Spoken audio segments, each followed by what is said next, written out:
자, 증명의 기본 원칙입니다. 1번. 다음 중 옳지 않은 것은 정답은 1번. 자, 구속요건 해당 사실은 엄격한 증명에 이루어져야 되죠. 자, 끊고. 자, 증거 능력이 없는 증거는 간접 사실이라든지 그리고 보강하는 이 보조 사실 인정 자료로도 사용할 수 없습니다. 틀렸습니다. 이거 제가 전 시간에 말씀드렸죠. 아주 추리가 잘 된다고요. 2번. 법원은 뭐뭐를 제외하고는 자격이나 조사 방식, 증거 방식, 방식의 구애됨이 없이 상당한 방법으로 양형 조건되는 사항을 인정할 수도 있습니다. 형법 제310조는 행위자, 즉 피고인이 증명해야 되죠. 즉 진실하다는 점, 공공의 이익, 공익성에 관한 부분을 행위자, 피고인이 증명해야 됩니다. 그런데 행위자, 피고인은 법을 잘 모르죠. 그래서 엄격한 증거에 의하여야 할 필요는 없습니다. 즉 자유로운 증명이면 족하다는 거죠. 탄핵 증거는 엄격한 증거조사를 거칠 필요는 없지만 그래도 증거조사는 해야 됩니다. 그 말은 자유로운 증거조사하면 된다. 그 뜻이죠. 2번입니다. 적절하지 않은 것은 정답은 1번. 살인죄처럼 법정형이 무거운 범죄도 간접 증거만으로도 유죄를 인정할 수 있다 했습니다. 자, 그 간접 증거는 합리적 의심이 허용되지 않을 정도의 증명이면 되는 거죠. 자, 끊고 여기까지 맞습니다. 그 하나하나 간접 사실이 상원 모순 저촉이 없어야만 됩니다. 틀렸습니다. 2번. 자, 유죄로 인정하기 위한 심증의 정도는 합리적 의심을 할 여지가 없을 정도이면 됩니다. 자, 이는 모든 가능한 의심을 배제할 정도에 이를 것까지 요하는 것은 아니죠. 구속요건에 해당 사실은 엄격한 증명에 의하여야 한다 했고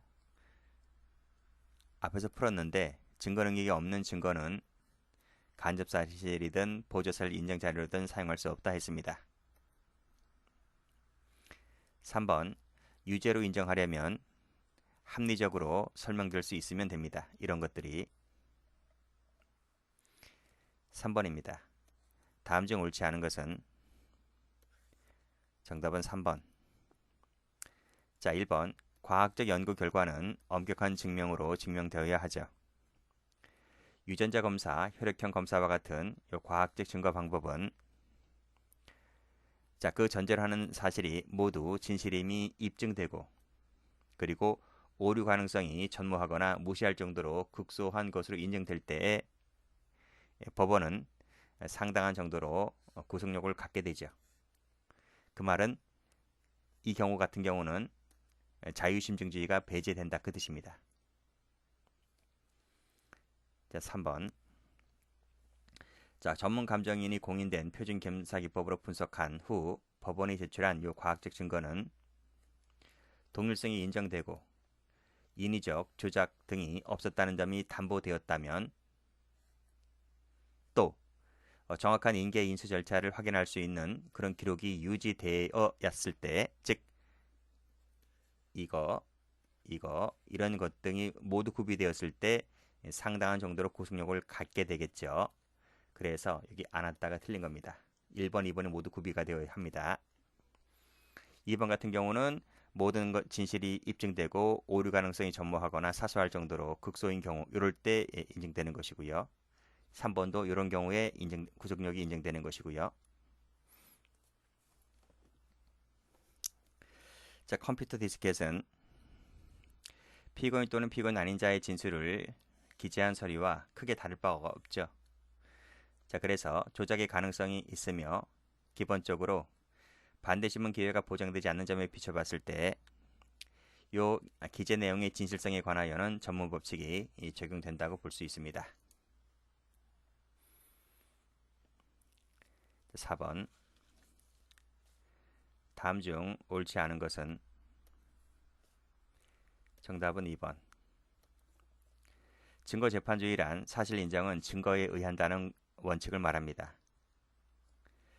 임의성 유무가 다퉈질 경우에 법원은 엄격한 증명이 아니고 자유로운 증명이면 족합니다.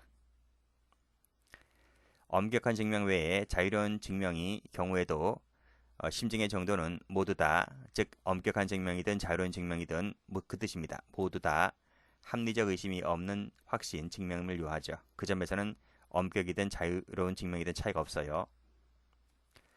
피해자는 71세의 노인으로서 이러이러하다는 그 일방적 진술을 하고 있습니다. 자, 그랬다면 이 피고인 증언만으로 상해 사실을 인정할 수 있나요? 일방적인 얘기인데 다른 사람하고는 말이 안 맞아요. 이것은 이해가 상반되는 어느 한 측의 일방적 진술에 불과하기 때문에 이것만 갖고서는 상해 사실을 인정할 수는 없죠. 그래서 이건 맞는 지문이네요. 인정할 수 없다 했으니까. 5번입니다. 옳지 않은 것은 1번입니다.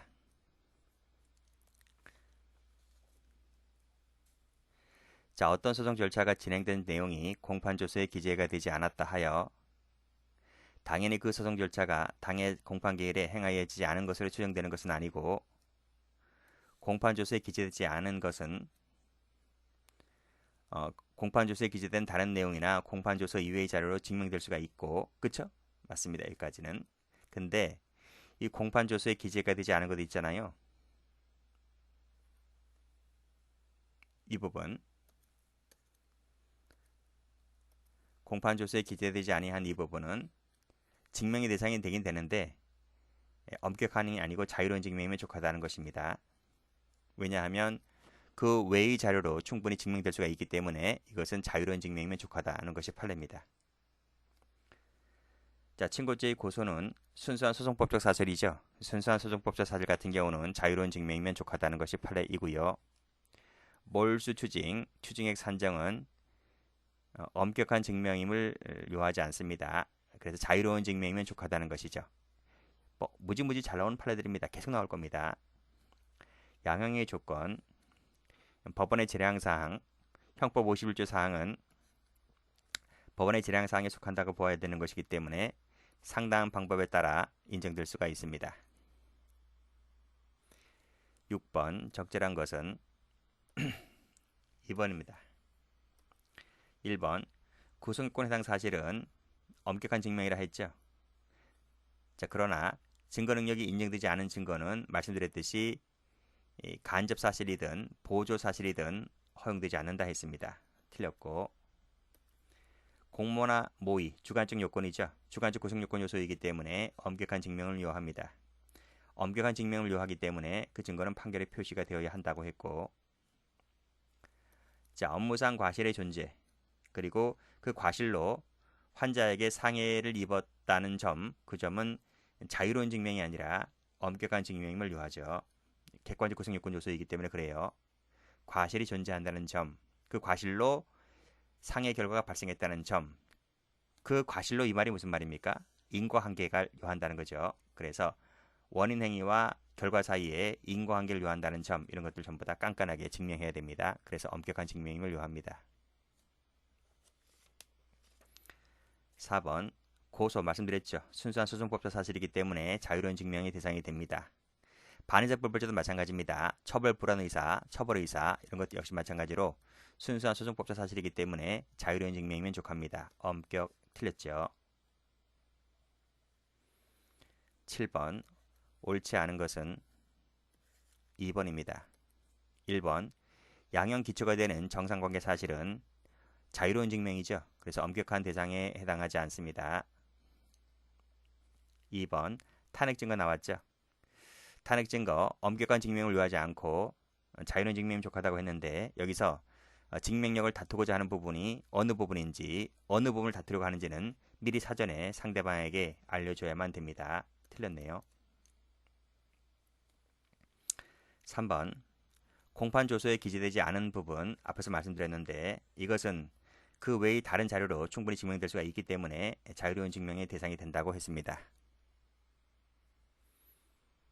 4번 간접 증거만이 존재하고 그 간접 증거의 증명력이 한계가 있을 때 범인으로 지목되는 자에게 어떤 동기가 발견되지 않는다면 이는 그만큼 증거의 증명력이 떨어진다라고 평가할 수가 있겠죠. 8번. 다음 중 옳지 않은 것은 1번입니다. 상해 진단서 있죠? 상해 진단서는 그 상해의 부위와 정도를 기재한 것에 불과한 것뿐입니다. 그 상해 진단서를 발급받았다 하여 곧 그 상해가 피고인의 범죄 행위로 발생한 것이라고 단정할 수 있나요? 어떻게 단정합니까? 단정 못하지. 상해 진단서를 끊었다고 하여 그것이 꼭 피고인이라고 단정할 수 있어요? 다른 사람이면 단정 못합니까? 아니면 혼자 굴러떨어진 경우도 있을 수가 있잖아요. 그래서 상해 진단서를 발급받았다라고 하는 것과 피고인의 범죄 행위로 인해서 발생한 것과는 다른 겁니다. 2번. 형법 제310조. 형법 배우신 분들은 다 알 겁니다. 위법성 조각 사유인데 진실하다고 하는 점, 공공의 이익에 관한 것인 점, 즉 진실성 플러스 공익성은 행위자가 직접 증명해야만 됩니다. 횡령죄에 있어서 목적과 용도를 정하여 금전을 위탁했다는 사실, 그 목적과 용도가 무엇인지는 깐깐하게 증명해야만 됩니다. 이것이 횡령죄를 구성하는 구속요건 요소가 되는 것이기 때문에 구속요건 요소는 엄격한 증명을 요한다고 했습니다. 교사범에서 교사 사실, 이것도 구속요건 요소잖아요. 그래서 엄격한 증명을 요합니다. 만약 이 친구가 교사 했다는 사실을 부인하고 있습니다. 즉 범위를 부인하고 있다면 간접 사실을 증명하는 수밖에 없는 거죠. 9번입니다. 다음 중 옳지 않은 것은 정답은 2번. 1번입니다. 증거 능력이 없는 증거는 말씀드렸듯이 간접 사실로도 못 쓰고요. 보조 사실 인증 자료로도 쓸 수가 없습니다. 형법 제310조는 피고인이 증명하는 것이기 때문에 피고인은 법을 잘 모른다고 했잖아요. 그래서 자유로운 증명이 민족합니다. 술의 액은 엄격한 증명의 대상이 되죠. 그리고 그 단순 뇌물죄의 경우에도 역시 증거에 의해서 인정되어야 하며 특정할 수 없는 경우에는 가액을 추정할 수도 없고 몰수도 할 수 없을 뿐더러 가액도 추정할 수 없습니다. 특정할 수 없는 경우는 이것이 형법 배우신 분들은 다 알 거예요. 4번. 고발이 있었는지 여부. 고소고발은 순수한 소송법적 사실이기 때문에 자유로운 증명이 만족합니다. 횡령행위가 있었다고 하는 점, 이건 뭐죠? 구속요건에 해당 요소죠. 구속요건에 해당 사실이기 때문에 이것은 엄격한 증명을 요합니다. 그래서 합리적 의심할 여지가 없을 정도의 확신을 가지게 하는 엄격한 증명을 요합니다. 11번. 10번 옳지 않은 것은 정답은 1번. 형법 제6조 단서는 뭐죠? 엄격한 증명이죠. 엄격한 증명이고 검사가 증명하는 겁니다. 직권 조사 사항이 아니죠. 증명 대상이 되는데 엄격한 증명을 요한다 했습니다. 틀렸습니다. 2번. 고소고발은 자유로운 증명이라 했죠. 공모관계, 주관적 구성요건 요소이기 때문에 엄격한 증명을 요하고요. 그리고 부인하고 있다면 상당한 관련성이 있는 이 간접 사실 등을 통해서 증명할 수밖에 없는 겁니다. 특신 상태는 자유로운 증명이면 족하죠. 11번. 다음 중 옳지 않은 것은 정답은 2번입니다. 자, 1번. 이 여성이 성폭행을 당했습니다. 이때 피해자는요, 다른 범죄와는 다르게 성폭행 피해자 같은 경우는 특별한 사정을 고려를 해야 됩니다. 그 여성이 처한 그런 상황을 고려해야 되는 것이기 때문에 피고인의 친딸로 가족관계에 있었던 피해자가 마땅히 그러한 반응을 보여야만 하는 피해자라 보이지는 않는다는 이유만으로 신빙성을 배척할 이유는 없는 거죠. 2번. 공판조서에 기재된 것은 절대적 증명력을 갖게 되는데 그러나 공판조서에 기재되지 않은 사항은 배타적 증명력을 갖지 못합니다. 기재가 되었을 때 배타적 증명력을 갖게 되는 거죠. 이 부분이 틀렸습니다. 자, 진정한 양심에 따른 병역 거부라고 하는 점, 이때 정당한 사유는 검사가 입증 책임을 집니다. 거의 다 검사가 입증 책임을 집니다. 두 가지 빼고요. 구속요건 사실은 엄격한 증명이 요한다 했고, 말씀드렸듯이 증거 능력이 없는 증거는 간접 사실이든 보조 사실 인증 자료든 쓸 수가 없다 했습니다.